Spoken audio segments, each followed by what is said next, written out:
بسم الله الرحمن الرحیم. اپټومټریست عمران جدون، سینیر اپټومټریست دارالشفا یا هاسپټل سوای ګونې تاسو ته مخاطب یم. نن د یو بل اهم ټاپک سره زما موضوع ده ریفریکټیو ایرر. ریفریکټیو ایرر څه ته وایي؟ په سترګو کې مختلف وجوهات کیدای شي چې د هغې د وجې ستاسو نظر چې دی هغه کمیدای شي، چې په هغې کې یو څیز چې دی نو هغه ریفریکټیو ایرر دی. ریفریکټیو ایرر اصل کې وایي څه ته؟ په دې سترګه کې مختلف داسې حصې دي چې هغه کوم شبیه د انسان په سترګه باندې جوړیږي. د یو څیز نه شعاګانې راځي او هغه د لایټ سینسیټیو ایریا یا ریټینا چې څه ته وایي په هغې باندې فوکس کیږي. چې کله دا لایټ ریز چې دي دا په ریټینا باندې نه فوکس کیږي د یو څو وجوهاتو د وجې، نو هغې سیز ته موږ وایو ریفریکټیو ایرر. پراپرلی هغه په خاص په ریټینا باندې نه فوکس کیږي. د هغې د وجې څیزونه چې دي هغه تاسو ته دومره یا بلري په نظر راځي. اوس د ریفریکټیو ایرر چې زموږ سره دی د دې ډېر ټایپ قسمونه دي. یو ته نیر سایټډنس وایي یا قریب نظري ورته وایي. هغه کنډیشن چې په هغې کې د نږدې څیزونه چې دي هغه کلیر په نظر راځي او د لرې څیزونه چې دي هغه کلیر په نظر نه راځي، نو هغې ته قریب نظري یا په انګلیش کې ورته مایوپیا وایي. هغه کسان چې هغه د قریب نظري یا د مایوپیا شکار وي هغه ته د لرې څیزونه چې دي هغه ټیک په نظر باندې نه راځي. دویم نمبر کنډیشن چې دی هغه زموږ سره دی هایپرمیټروپیا. هایپرمیټروپیا هغه کنډیشن دی چې په هغې کې د ډسټنس څیزونه چې دي هغه ټیک په نظر راځي خو د نږدې څیزونه چې دي هغه ټیک په نظر باندې نه راځي. اوس دا ډیپینډ کوي چې ستا هایپرمیټروپیا څومره ده، دا په هغې نمبر باندې انحصار کوي. بعضې ټایم کې ینګ کسان چې نو هغه په دې سترګې کې خپل یو میکینزم دی کوم کرسټلاین لینز یا نیچرل لینز چې دی په هغې کې یو پاور شته، هغې کې اکوموډیټیو پاور وایي. د هغې په وجه باندې یو انسان چې دی که د هغه پلس پاور یا هایپرمیټروپي نو هغه کور کولی شي د اکوموډیشن په ترو باندې، نو هغه نیر څیزونه چې بیا ټیک ښکاري خو بیا د هغې هم یو څو داسې مسایل جوړېږي لکه انسان ته په سر درد راځي یا نږدې کار ډېرو کې زړه راشېږي ورته یا په سترګو باندې بوج راځي یا تکاوټ محسوسېږي. نو دا هغه څیزونه چې هغه کور کولی هم شي خاص کر ماشومان، خو بیا د هغې د وجې د هغو ته دا مسایل چې دي. او درېیم نمبر کنډیشن چې دی نو هغې ته اسټیګمیټیزم وایي. اسټیګمیټیزم چې دی په هغې کې څه چل کېږي چې کله د لایټ ریز د یو ابجیکټ نه د شعاګانې چې راځي هغه په یو ځای باندې نه فوکس کېږي، په مختلفو ځایونو باندې فوکس کېږي. یا څه شعاګانې چې په ریټینا فوکس کېږي، څه ته ان فرنټ اف ریټینا فوکس کېږي، یا څه ټولې شعاګانې ان فرنټ اف ریټینا فوکس کېږي خو په ډفرنټ پوینټس باندې فوکس کېږي. دغه شان لا یا څه په ریټینا فوکس کېږي او څه د ریټینا نه بهایند فوکس کېږي، یا ټولې شعاګانې بهایند د ریټینا فوکس کېږي خو په مختلف پوینټس باندې فوکس کېږي. نو دغې ته بیا اسټیګمیټیزم وایي. ریفریکټیو ایرر په باره کې یو عام کانسیپټ په معاشره کې دا دی چې دا یو بیماري ده او د دې چې ته یو 4-5 میاشتې یا 6 میاشتې ته چشمې استعمال کړې نو ته به ټیک شي، حالانکې داسې نه ده. ریفریکټیو ایرر بیماري نه ده،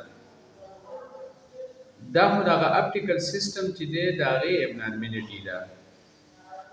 هغه یا زیات طاقتور دی یا کم طاقتور دی، څنګه چې د کیمرې فوکسینګ سیسټم دی دغه شان لا یا په هغې کې څه داسې څیز دی چې هغه په خپل پراپر ځای باندې د هغې مختلف پارټس چې کوم دي د دې اپټیکل سیسټم کارنیا ده یا لینز دی یا ایکوس هیومر دی یا د ایکزیل لینز دی د آیباد سایز دی دا په پراپر ځای باندې نه دي، نارمل نه دي، نو د هغې د وجې داسې کېدی شي. نو دا بیماري نه ده. په غټ عمر کې که ته چشمې استعمالوې نو ته به ټیکې، مثال په طور ستا نظر کمزوری دی او د هغې چشمې ته استعمالوي نو ته به ټیکې تا ته به دغه پرابلمز نه وي کوم چې د ویژن پرابلم دي یا ستا سر درد وغیره څه څیزونه چې دي کلیر نه ښکاري دا به نه په ماشوموالي کې دغه څیزونه هم وي خو په ماشوموالي کې د ټولو نه اهمه خبره څه ده هغه دا ده چې ماشومانو کې نظر جوړېږي او نظر چې دی دا په برین کې جوړېږي په برین کې یا په دماغو کې خپلې خلیې دي کوم چې د دواړو سترګو لپاره جوړېږي که فرض کو په ماشوموالي کې پراپر چشمې یا پراپر علاج ونه کړی شي نو هغه خلیې سمې جوړې نه شي او بیا نظر د همیشه لپاره کمزورې پاتې شي ځکه چې دماغ یو پیره جوړ شي نو دا په دوباره ته موډیفای کولی نه شي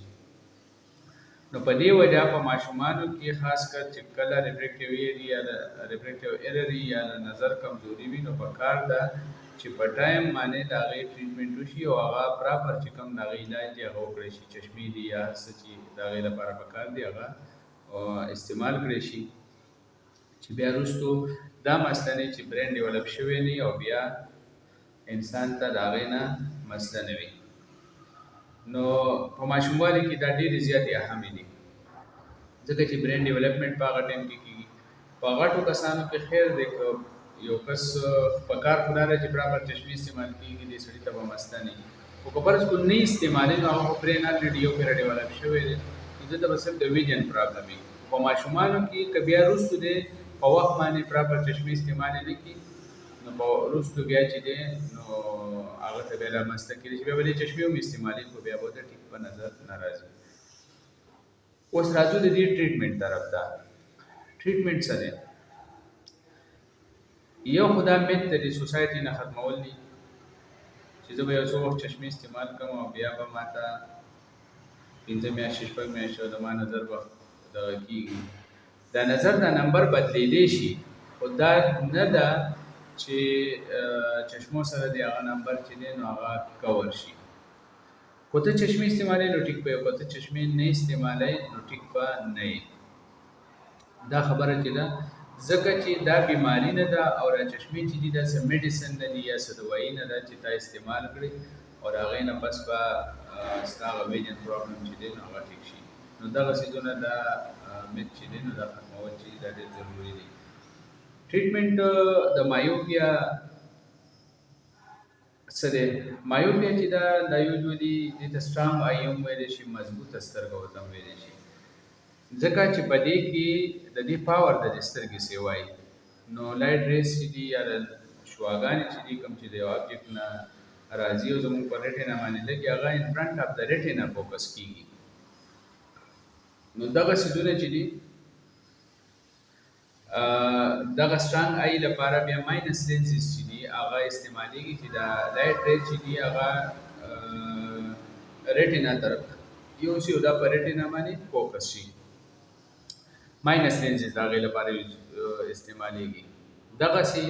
هایپرمیټروپیا چې دا هغه ویک آی وي ویک آی مطلب دا دی